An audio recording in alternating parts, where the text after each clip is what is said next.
So this is my MAE 535 demo project. I'm going to be demoing a Magnetohydrodynamic drive, which is basically just an application of Lorentz Force Law, in that I have these permanent magnets and they're going to generate a magnetic field in the vertical direction shown here. And I have two electrodes, these aluminum 90-degree angles here, and I'm going to apply a voltage across these two electrodes. Now this fluid in here is just water, but I've ionized it with salt. And what that does is it allows the sodium ions from the salt to flow to the negative plate and the chloride ions to flow to the positive plate, creating a flow of charge between these. Now we know from Lorentz Force Law that whenever we have a permanent magnetic field and charges moving through that and an electric field, it will cause a force on the charges. And since they're embedded in this fluid, it should cause the fluid to flow.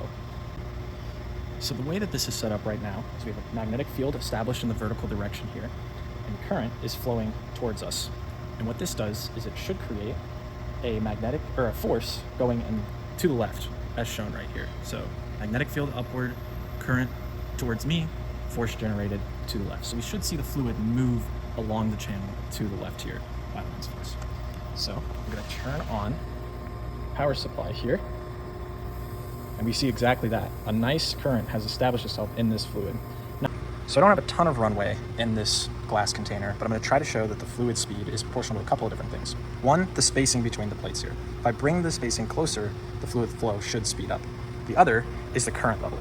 If I increase the current level, we should see the current density go up, which creates a stronger force, creating a stronger flow of fluid.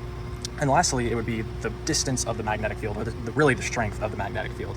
Now, turn on my power supply, drop in my cap, and we'll see it go around here a couple times. Oh, our plate's moving. Turn off the power supply there. So now, I want to show that if I increase this distance, that effect is going to slow down. All right, let's get these stabilized, okay? Be nice if it stops drifting on me. All right, turning on the power supply. You can see it's a little bit slower. Again, I don't have a ton of runway to show this effect, but the cap does slow down. So now, I've increased the distance that the fluid is from my magnetic field, effectively weakening it. If we turn on our power supply, the same current, you can see the fluid speed is definitely slower than it was before. So one thing I want to show is the relationship between the current level and the speed of the fluid. Now the water's a little cloudy here. I've done some testing in between, starting to smell a lot like chlorine gas in here. But if we set our power supply pretty low to start, about 1.7 amps, you'll see that the flow is very slow, not a whole lot going on. But as I continue to increase the current, you see that flow starts to speed up. And kind of visualize that here. It's about 13, 15 amps here.